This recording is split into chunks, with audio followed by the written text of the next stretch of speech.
Hi, everybody, and welcome to our Conversations in Environmental Communication series here in the program on the environment at the University of Washington. My name is Sean McDonald, and I'm your host for today's event. We've got a fantastic lineup today focusing on environmental advocacy communication. This is part of our weekly series throughout winter quarter, so please check back with us frequently on Wednesday afternoons for other exciting installments of this series. I'd like to start by saying that the University of Washington acknowledges the Coast Salish peoples of this land, the land which touches the shared waters of all tribes and bands within the Suquamish, Tulalip, and Muckleshoot nations. While we meet today on this sort of virtual platform here on Zoom, I would like to take a moment to acknowledge the importance of the lands which we all call home.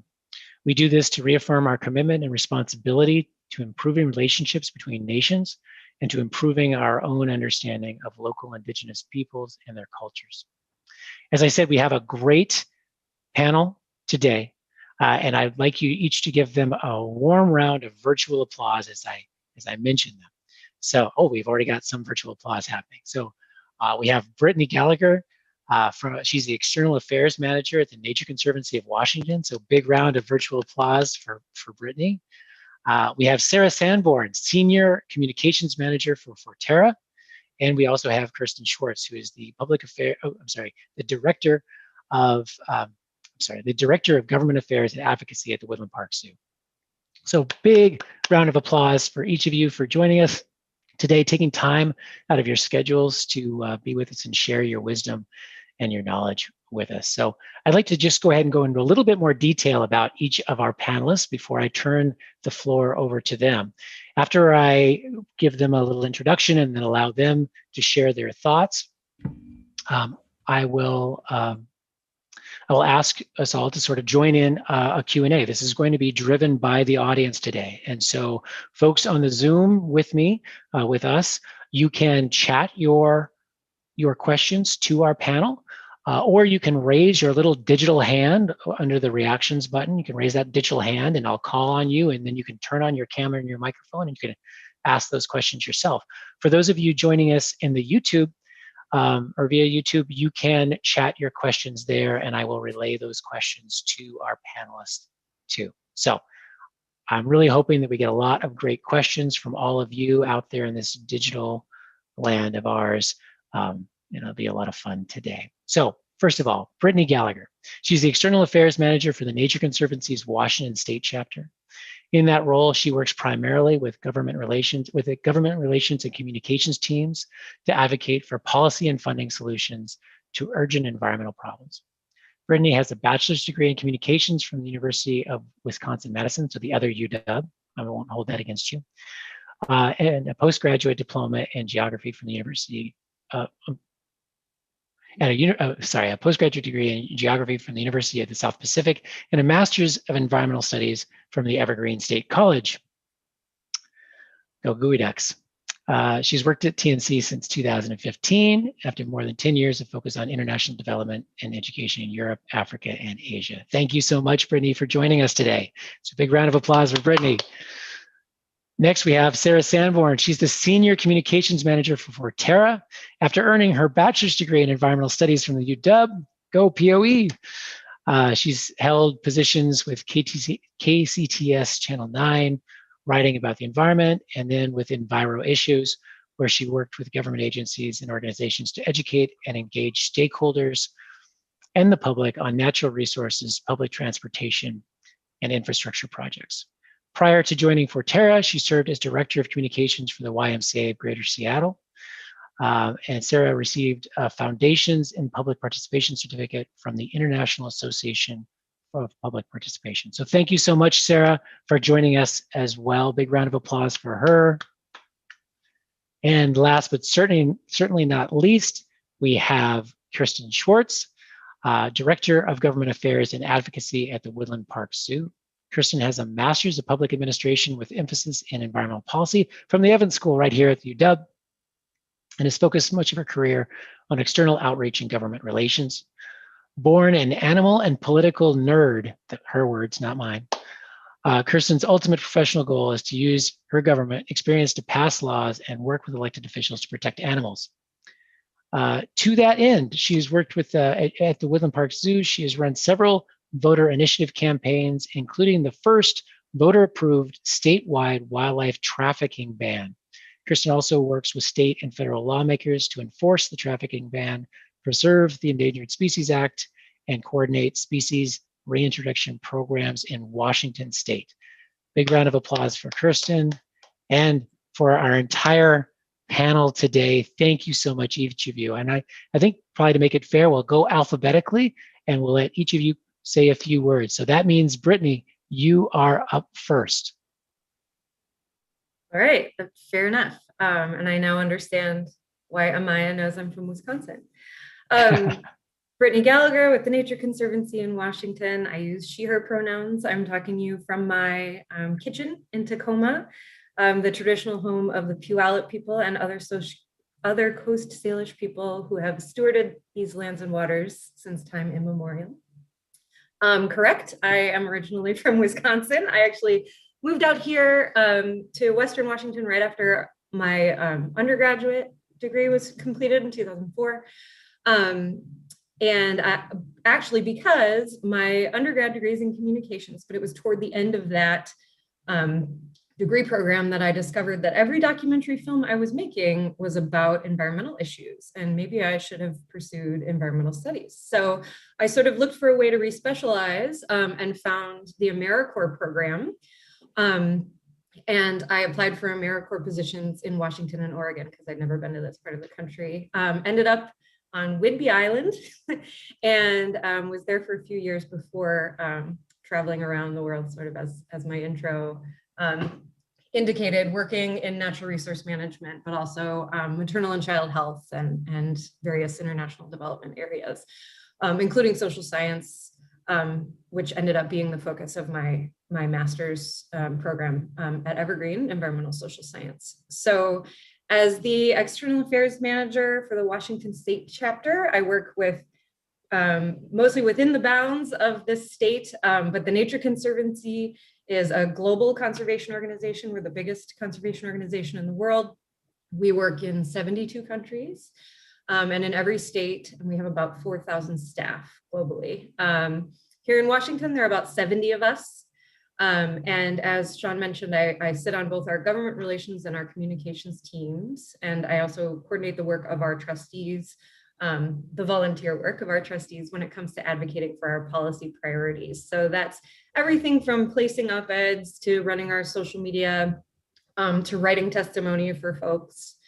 I also manage a lot of the policy work we do with coalitions of external partners, so businesses, other nonprofits, community groups, state agencies. So this is a super busy time of year, as I'm sure it is for my co-panelists here, as we're, as of today, 1/3 of the way through the state legislative session.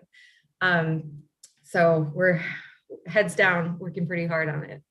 I chose environmental advocacy communications as this next step in my career because I thought that a person can make every change in your life, like your personal choices. You can be a vegan, you can be recycling, you can be only riding your bike to get around, but without the public policies to support choices like that, and without public policies to incentivize and to mandate better behavior by businesses and by government, we're not going to get where we need to go.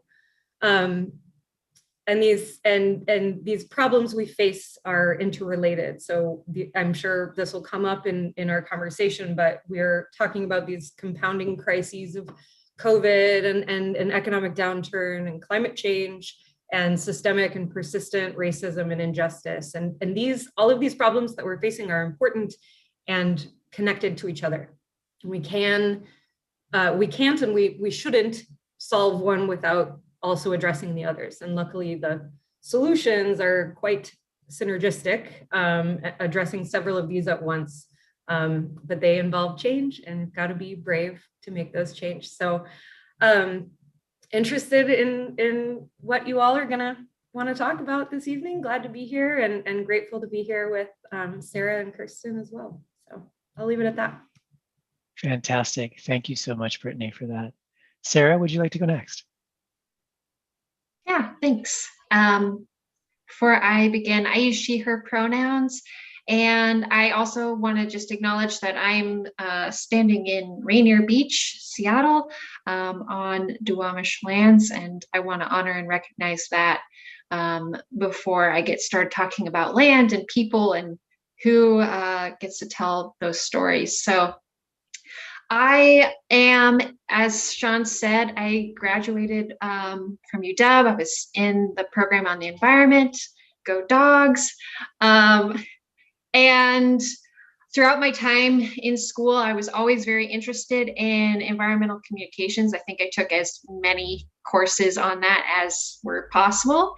And I did my capstone with the EPA. I was looking at tribal wood stove emissions and did interviews with different tribal air quality experts at 13 different reservations.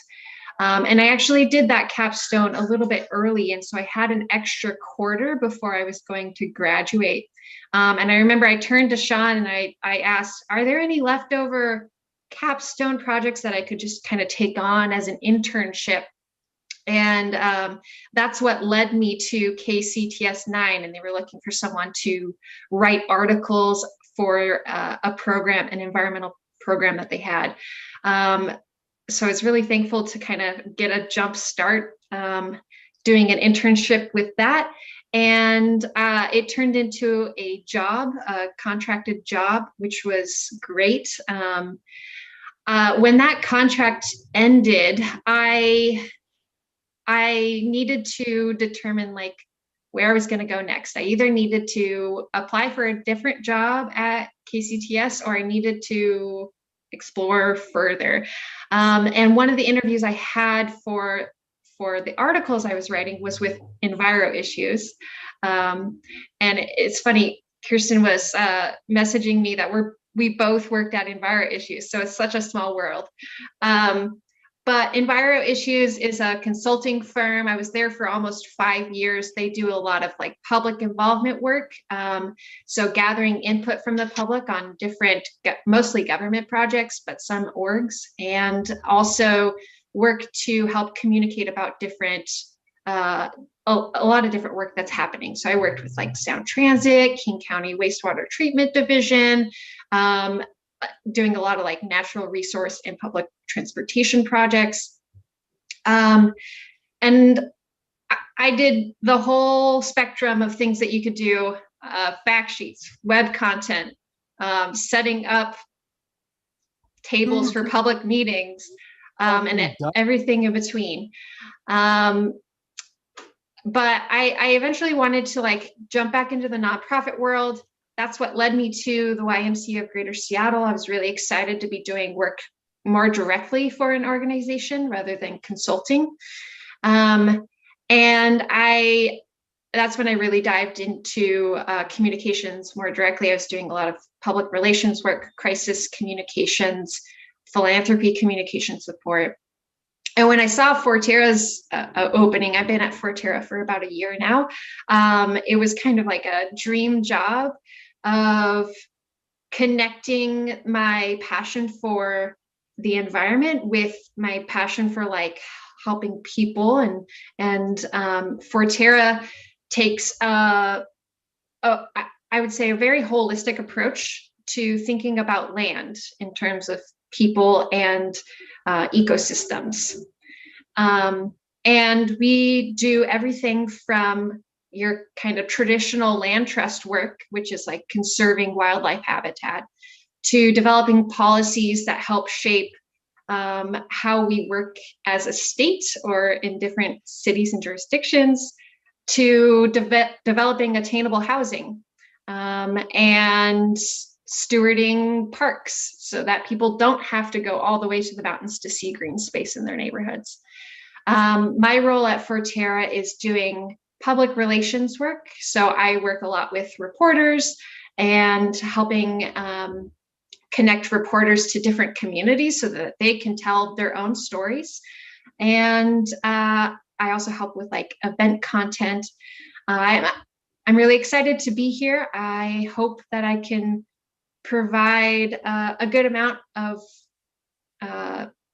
sharing my knowledge and expertise, especially with like having been in this program and knowing what it feels like to be a student and thinking about what your next steps are. I hope I can help as much as possible. So thanks for having me, Sean. Thank you.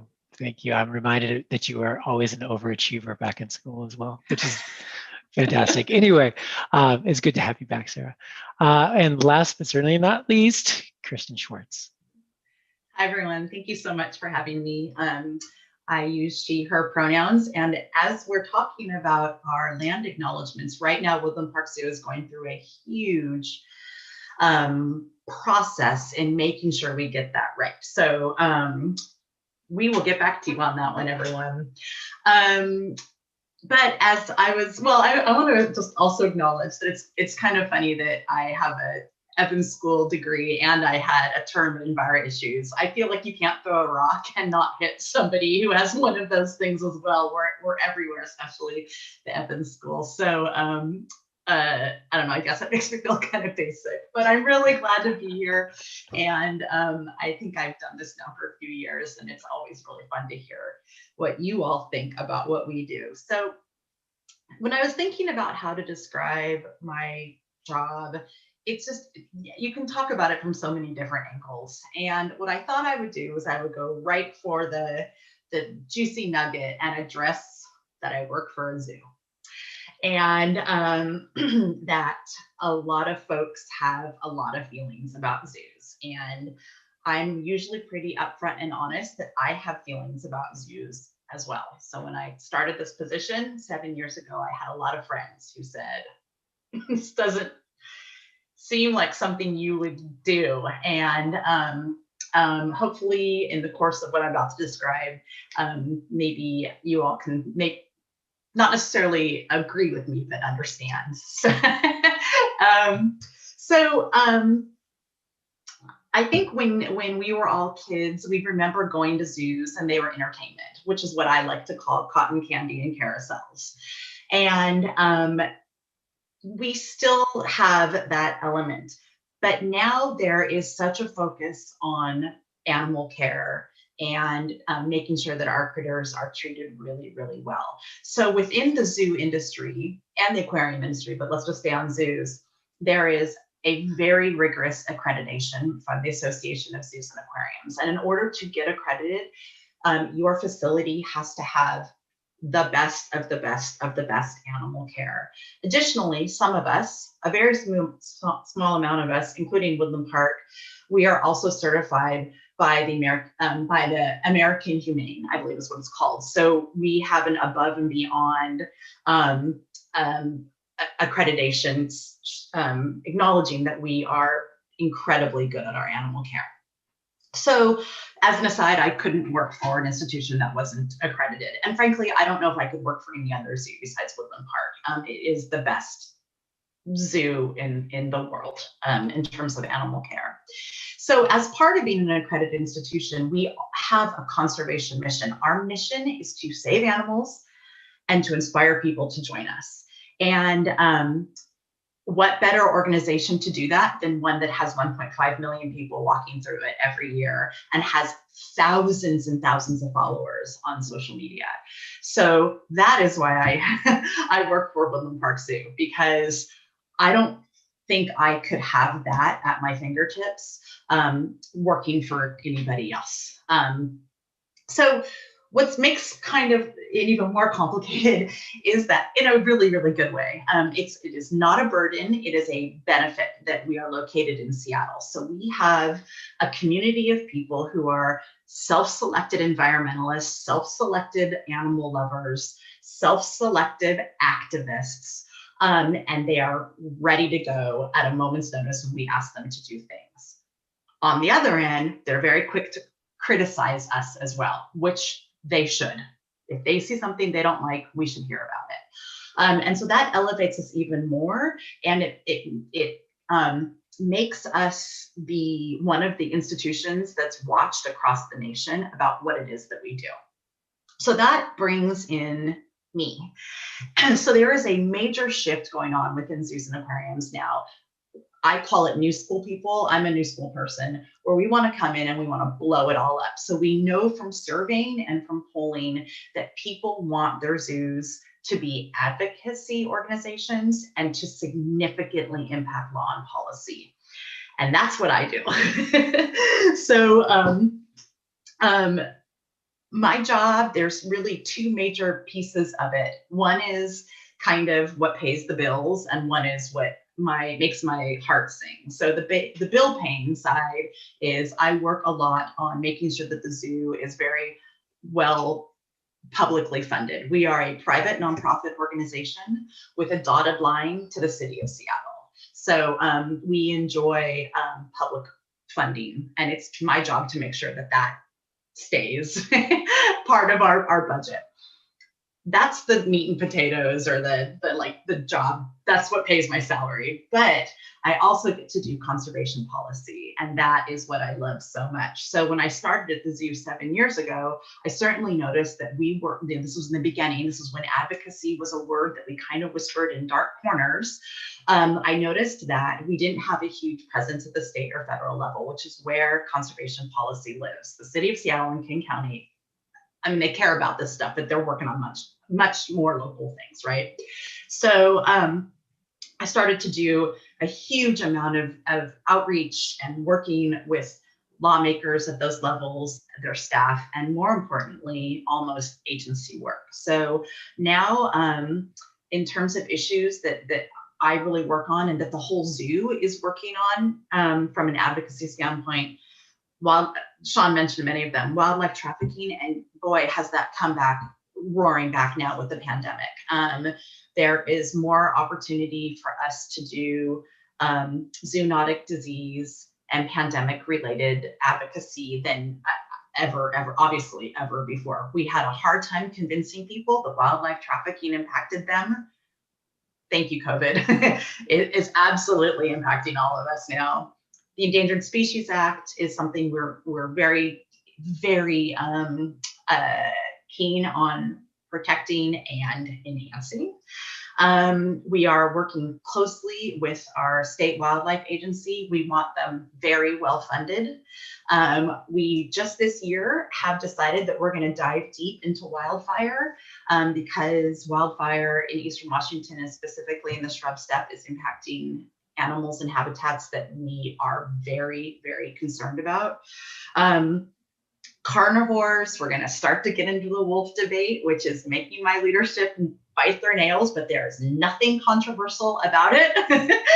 In my opinion, we're pro bringing grizzly bears back into the state. We should be pro wolves as well. And then our behavior change campaigns are going to start to really focus around pollinators. It's a great small action campaign. People really can do good things for pollinators, regardless of if they have a porch, a backyard, or whatever.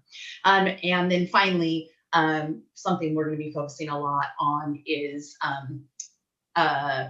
righting the environmental wrongs of the last administration. So that is something that we're figuring out and getting a little more, getting our sea legs. Lastly, something that I work on that is so cool is I get to work on a national level through the Association of Zoos and Aquariums. I head up the Government Affairs Committee with one other person, and also do a lot of things like this, where I get to learn all about policies all over the nation. And it's just so interesting how different Seattle is, and how, well, I should say Washington and King County. We are so incredibly fortunate to do this work in this particular place. And so my colleagues always say, don't forget you're in Seattle, when I'm like yelling at them of all the things to do, and they have to remind me that I'm pretty fortunate. So that is just a little snapshot of what I do every day, in addition to a million other things that would bore you all to tears. Thanks. Thank you so much for that, Kerston. And I actually, I meant to ask you if you wanted me to ask that poll question when you brought up people's feelings on zoos. I would. I'd love to know what people think. I'll launch that for the folks in the Zoom. If you want to go ahead and answer the poll question, that would be fantastic. I know that Kerston would love to see the answer to that. Well, at this point also, I want to open the floor up to folks in the Zoom, folks online on YouTube. If you have questions for our panelists about anything that they've discussed or anything about their backgrounds, please feel free to, you can type your question into the chat, or you can raise your little digital hand and ask those questions directly of our panelists. I love it when people ask the questions directly. It saves me from having to interpret things necessarily. We would love to go ahead and get this conversation started. I'm going to let the poll question keep going for just another couple of, maybe another 30 seconds. But let's go ahead and start with the question. This is a question for everyone. Okay, this is a great one. How do you each like to measure the success of campaigns that you've been involved with in advocacy and so on? I mean, you're all doing things very, a very different range of things, and so I can imagine that this could differ on a case-by-case basis. But I think Michael in particular was asking about about what sort of metrics you might use to measure success. Who wants to take this one? I think we're all supposed to take it, right? Yeah, this is for everybody. Do you want to go ahead, Kerston, or do you want me to go? Well, I have something just really fast. Okay. If it's a voters initiative, you measure it on win or loss. that's yeah, well, that seems pretty easy. Yeah. yeah. Go ahead, Brittany. Yeah, I mean, just to build on that, yes, it's easy to know if you've won or lost when you're trying to get a bill passed. I mean, right now I'm trying to get like 12 bills passed right now, and I'm trying to more broadly protect conservation funding in the state operating and capital budgets. So that is just a matter of looking at the dollars relative to the last biennium and seeing if we're maintaining, which is kind of the goal right now. Of course, we'd love to see those budgets go up. But we have all sorts of intermediary metrics that we take a look at as well. Of course, how many messages are we generating into lawmakers, and how much engagement are we getting in our various digital channels too? Because we recognize that there are a lot of factors outside our control in the world of advocacy and in changing policy. So, yeah, that's really good, Sarah. Since you seem to you are not necessarily doing sort of the direct, trying to get laws passed in Olympia. How do you measure success?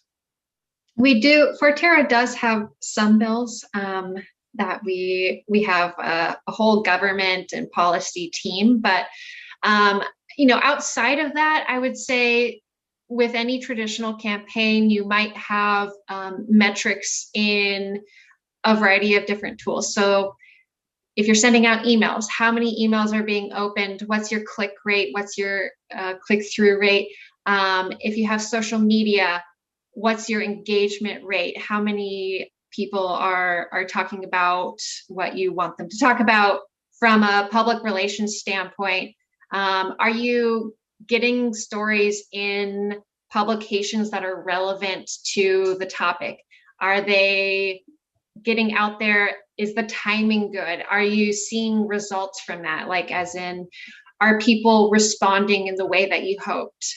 So there's a number of different ways outside of bills that you can kind of measure that success. And Kerston, do you have anything to add?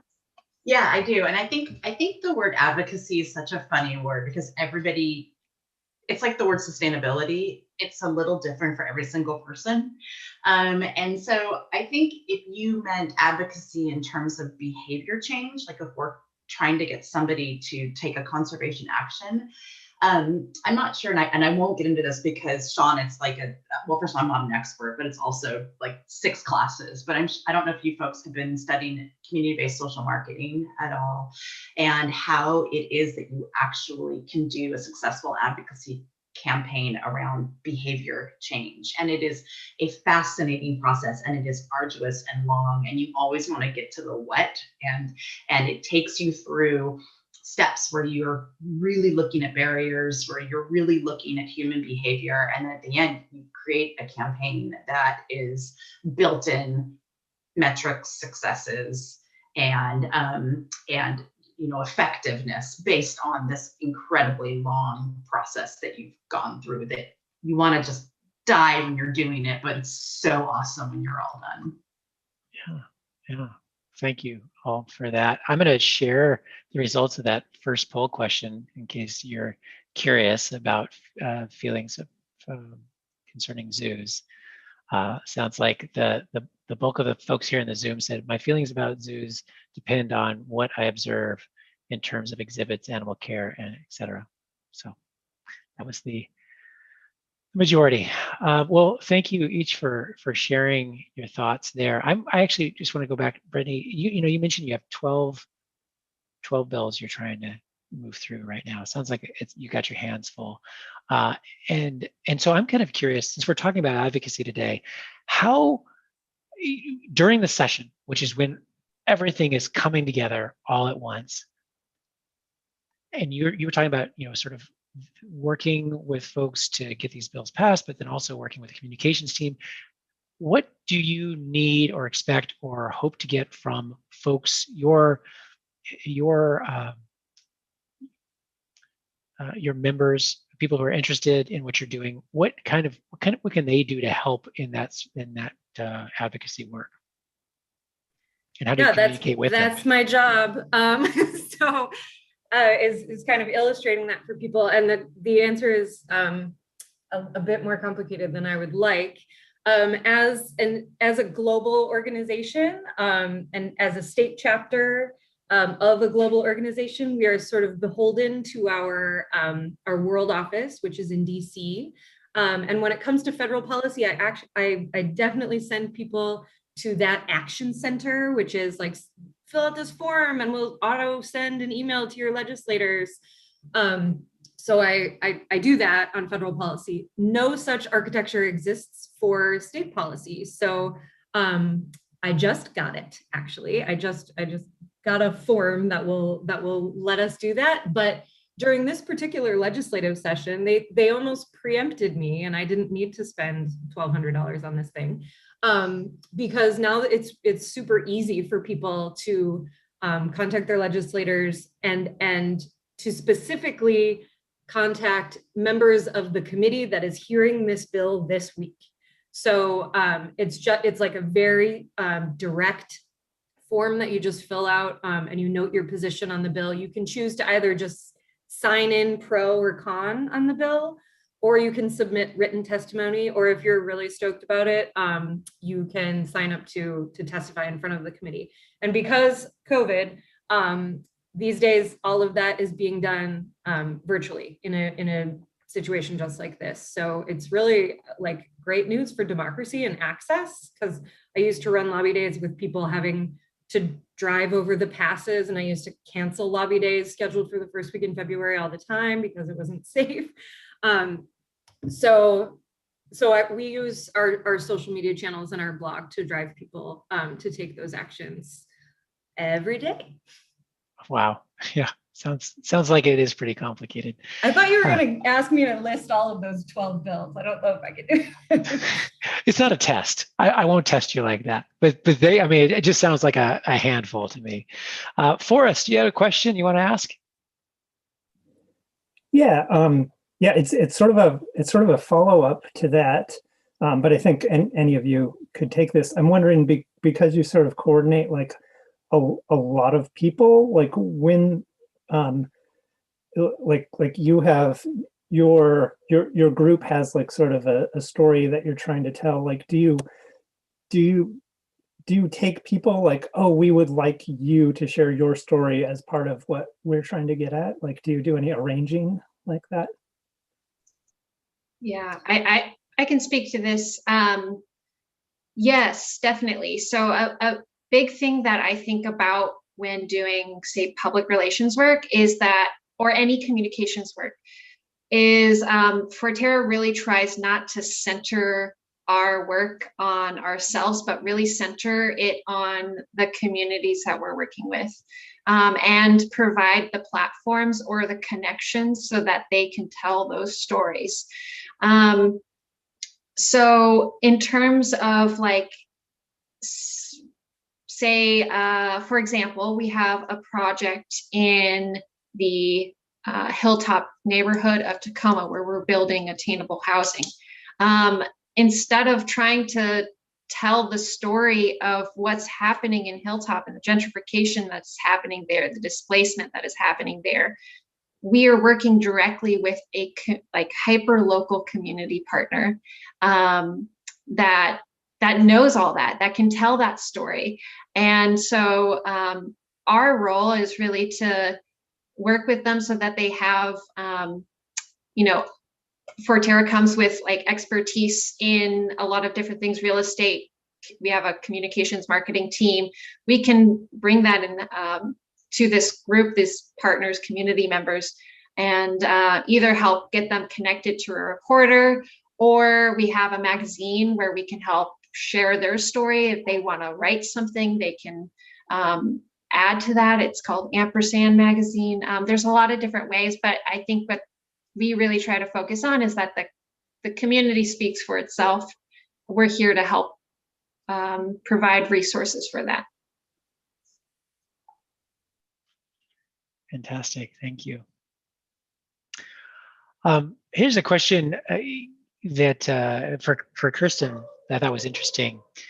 How do you see zoos and aquariums evolving? One of the things that this particular student mentions is this idea that we have, you know, technology is improving leaps and bounds. We have virtual reality, we have all this augmented reality, we have ways for people to see things. Do you see that the zoo experience, the actual viewing of animals at the zoo, do you see that going away and the mission of zoos and aquariums shifting more to conservation? I just typed a quick answer. Did you? Yeah, it's okay. The answer is yes and no. So, this is, I am not a fortune teller. This is partly what I believe and what I hope. I think what we're going to see, I don't think we're, in 100 years, maybe zoos won't exist anymore, but zoos, accredited zoos, that's what I am always talking about, accredited zoos. There's a whole nother thing that we do, which is we do population, sustainable population programs. So we have something called the Species Survival Program, the SSP, where we have, I want to say it's over 500 endangered or threatened species that we genetically put together based on genetics so that they can reproduce. I'm sure you all know there are more tigers living in backyards in Texas than there are in the wild. I think that maybe someday the only tigers existing in the world may be in zoos. So that is important to me, that species stay on the planet.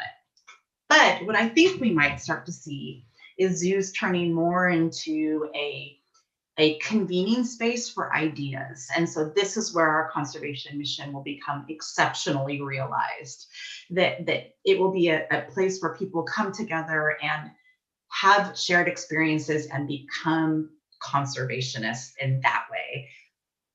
For the physical piece of a zoo, I think what we might start seeing are fewer animals, larger exhibits, much more immersive exhibitry. I think you're going to see animal care. I think long gone are the cement floors. I wouldn't be surprised that at the end of my lifetime, the 92 acres of Woodland Park Zoo has a third of the animals in it. But who knows? Yeah. That's what happens. I hope that's what happens. Thank you for that. Yeah. Let's see. Well, Josh, you want to ask? Yeah, I totally do want to ask my question. Brittany, and all of you have been talking about the necessity of law, and I completely agree. I think law has been this mechanism that makes meaningful change within any community and society. But with that, the United States has a complex relationship with law, especially right now and historically. So how do you communicate the necessity of law for environmental change given that history of justice and injustice? Awesome question. We actually just wrote sort of a position paper on this. I mean, not exactly on this, but the phrase that I'm remembering is that while it was specific to climate change, as there are some several different carbon pricing proposals at the legislature right now, and carbon pricing is super controversial, and there are a lot of feelings about it across the environmental and social justice community and beyond. And what we said in that paper was that, you know, we recognize that policy change is absolutely critical if we are going to address problems like climate change. And at the same time, that changing that policy requires working within flawed, inequitable systems that continue to be flawed and inequitable right now. And while we're working within those systems, we are simultaneously trying to change and improve them. So it is far from an ideal situation, but that is sort of playing the hand that we're dealt, considering our circumstances right now. I think that's the best way I can answer that for now anyway. Thank you. Fantastic, thank you. I have a question coming through the chat, and it actually, for this one's for Sarah, and actually it fits really well with the poll question that you provided. But so I'm going to go ahead and start that poll question, and I'll go ahead and ask you the question as well. So because you tell stories, and obviously the language that you use, the word choice, the lexicon, the rhetoric are also very important for that. That's something that we talk about in class quite a bit as well. And one of the things that's come up in our discussion that Amaya would like to ask is about whether or not you think the use of negative language, negative rhetoric, and describing environmental issues, does that limit or detract from making positive change, or does it in fact turn people off in some cases? Yeah. We think a lot about how we talk about environmental issues, social justice issues. I mean, there's a lot of big things, complicated problems that we try to address. In terms of negative language or maybe like catastrophizing things, it's our approach is to really take kind of a journalistic approach to our writing, and to couple that with the stories from real people. So we try to avoid too much of the world is ending, and really try to focus in on what is the exact thing that is happening. What can you do about it? What can our legislators do about it? And what will that mean in the big picture? It's just trying to be like very transparent and authentic to the situation. I think two things. One, I think some people are a little bit tired of catastrophizing language, and kind of breeze over it. And the other is just trying to be true to what we can and cannot control. And I think more and more people are responding to kind of that authenticity. And the more authentic you can be, the more people will respond to it. Great, thank you so much for that, Sarah. Brittany, it occurred to me that you might have some thoughts on this as well, only because you're dealing with so many different bills and you're dealing with so many different issues, because of course Nature Conservancy is covering all these different topics, and some of these topics, some of these bills are fairly complex, and so conveying that information to folks, getting them engaged with some of these things without catastrophizing them, I can see that being somewhat challenging. You have thoughts? I have thoughts. And I was laughing as Sarah was talking because I was trying to answer Connor's question in the chat. And I was like, as I typed the word authentic, she said the word authentic. And I was like, okay, wait a second. But so maybe I can answer both of the questions at once. Yes. So the Nature Conservancy, we have our very well-known within the community anyway, brand and voice. And we really avoid catastrophizing. Like, we try to stay very positive, and as well as being positive, we're pragmatic and we're nonpartisan. So we don't point political fingers. However, we work with a lot of coalitions, like I said, on many of these bills, and each of them has their own, each member of that coalition has their own unique voice as well. So sometimes my job is not putting forth the Nature Conservancy's spin on things, but just amplifying the voices of folks that, you know, may be more effective because they're able to be a little more bold in their speech.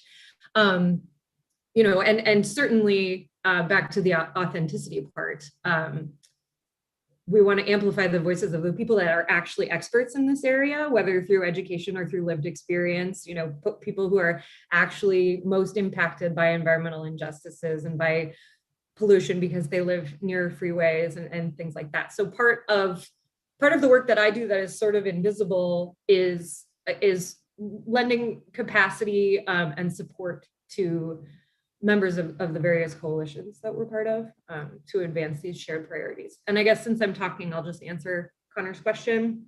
That the single most important thing I gained through spending almost all of my 20s and part of my 30s living outside the US was just comfort with cross-cultural communication. And I don't think that is something that stopped when I came back to the US. This is a big country and we got a lot of cultures going on. And I think a huge part of, especially working as the Nature Conservancy does across the political spectrum, well, maybe not quite all the way across, is that ability to communicate authentically across cultures. So not just for a specific, you know, extractive sort of policy tit for tat, but to really build authentic relationships. And part of our strength as an organization is that we have people on the ground in Yakima, in Wenatchee, in Mount Vernon, et cetera. So, you know, we have the ability to actually speak that language, so to speak. Yeah, thank you for that. I'm going to share the poll results that this is to Sarah's question about what kind of stories people want to hear. Stories on the intersection of policy, people, and the environment it squeaked out the win there over the other choices. But you know, Brittany, you brought up the idea of coalition building, and this is one that always fascinates me. And you know, I'm going to pose a question to Kerston specifically, but then maybe, you know, Sarah or Brittany, you guys can both chime in on this as well. You know, I think about like wildlife trafficking bans, and certainly, you know, that's something that a lot of folks can get behind. But I'm wondering if in building coalitions around this, that you find that you're able to build coalitions in sort of unusual places, like among folks who are, say, interested in hunting, for instance, big game hunting or things like that, that are against things like poaching, but still killing animals. Do you find that there are ways to build those coalitions and manage coalitions that might have, in some cases, very diametrically opposed viewpoints on things? Yes, of course. And unexpected partnerships are kind of the name of the game. And it's an interesting thing working for a zoo, in that we're considered so neutral, you know, but we're not neutral at all. And so I kind of will use the whole, like, I'm just a zoo to get into certain conversations, you know? And I don't think that, you know, defenders of wildlife could do that. Everybody knows where defenders is, you know? And so I feel like that does help help quite a bit. So one of the coalitions I was just thinking of when you were saying that was going back to the wildlife trafficking ban, which was a voter approved initiative in 2015 or 16, I cannot remember when. Passed, Time flies. It sure does. Passed in every county in the state, which is relatively unprecedented. There was so actually I should tell this story very quickly, and I see the time. So we originally went to legislature to pass this law. It was not meant to be a voters initiative. And little old Woodland Park Zoo was met head to head with the National Rifle Association. They took us out at the knees because they have the whole slippery slope thing where a wildlife trafficking ban is going to eventually lead to gun control. It won't, but that was what they did. So you might remember that at the time, Paul Allen came in and then created this voters initiative, and we were really one of the faces of it. But there was a group of folks who we didn't even know was out there that cared about this, and that is musicians, because oftentimes in string instruments, the string, oh my gosh, what is that called? The bow has an ivory tip on it, or it's made from some sort of species. And they opposed the legislation at first because they were concerned that they wouldn't be able to sell or trade their instruments. And the truth is they wouldn't have been able to. So by building a coalition with them, we got them on board. We put some different language into the voters initiative. We were able to get them to approve, to support. And so it's just funny when you roll out any of these kinds of campaigns, you'll do a campaign plan, and you'll write down everybody who's a potential partner, and you'll write down everybody who's a potential adversary, but there's going to be 10 people on each of those lists that you didn't even think of. So I guess my only advice is to stay incredibly open-minded all the time. Yeah. Well, no, I appreciate that. Sarah, Brittany, either of you have thoughts that you'd like to share on that topic? Yeah, we often work with unexpected partners. Forterra has created a coalition for a material called cross-laminated timber. If you're not familiar with it, it's the hottest thing in Wonkyville. But essentially cross-laminated timber is like taking boards and gluing them perpendicular on top of each other, and it can replace things like steel and concrete. It's very strong, very flexible, fire resistant. And Forterra helped create a coalition focused on cross-laminated timber, where we work with, environmental orgs that, want to conserve as much forest as possible for wildlife habitat. And we work with timber companies. And the thing is, in 2018, we were able to get policy passed to build in Washington with cross-laminated timber because of this coalition. And it's, moving from steel and concrete that we have to ship overseas, that is, putting a lot of carbon into the air, versus transitioning into a renewable resource that we can use responsibly and harvest responsibly here in Washington. Just has a lot of big wins for everyone. So oftentimes when you have those unexpected partnerships, if you can find the common path, you can get a lot farther.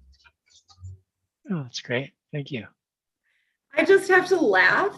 I remember we were part of that coalition that helped get the bill passed in 2018, and I remember having an event at the Capitol, in the basement of the Capitol. We showed a bunch of legislators a video about mega fires, because using things like cross-laminated timber, it's good for conservation, to use small diameter timber as a building source.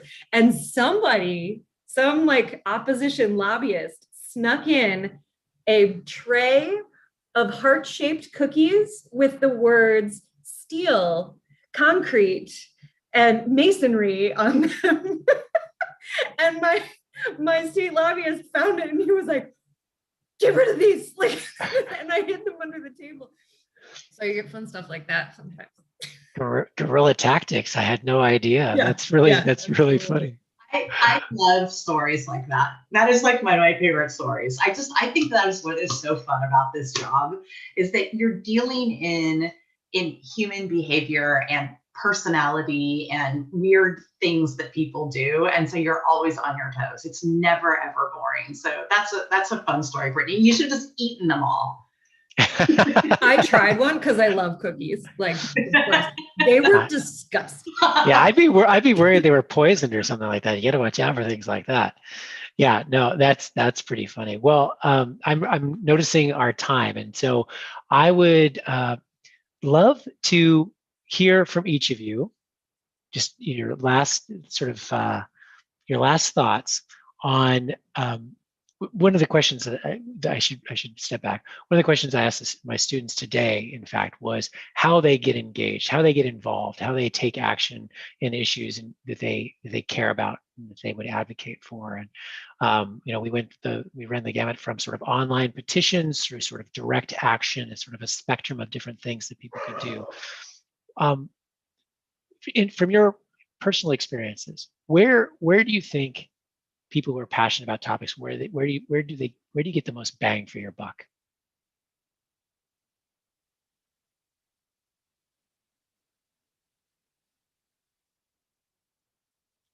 Anybody have thoughts? Is this thing on? Is this thing on? That's what I do with my students all the time. I mean, we're all sitting here being like, go to my website. Well, no, that's no fun. I want to hear from you. I am a big fan of showing up at in putting your face in front of your legislator's face. I, obviously do that for my job, but I also do it. I live in the 28th legislative district in suburban Tacoma. And last year I went to Environmental Lobby Day, which is a single day when members of all sorts of environmental groups go down to the Capitol and meet with their legislators. And one of my representatives said, I'm just not hearing that much from my constituents about these issues. And I was like, lady, that's about to change.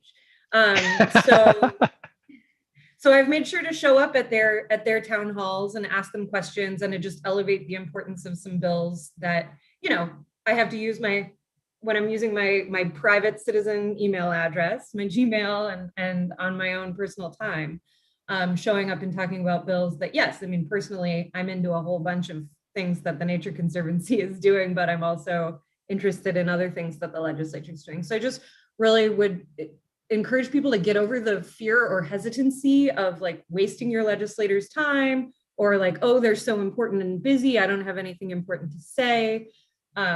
That's their job, is to listen to you. So your job is to be respectful of their time, but let them know it's important, because if you assume somebody else is going to do it and everybody else does it, then nothing happens. Fair enough. So there's my questions that just showed up, my poll questions. I figured it was a good segue. Yeah, there you go. Yeah, so we'll poll the folks here in the Zoom about actions they've taken for environmental policy. Kerston, Sarah, either of you have thoughts? Yeah, I would just say nothing happens in a vacuum. Nothing happens or very rarely happens by one person doing one thing. If you want to get something done, get people together. There's probably already people doing things that you want to get done. You can join them. If you don't see that, start something. The more you talk about it with people that I think the most impactful communication you can have is with people that you know, or people that you're close with.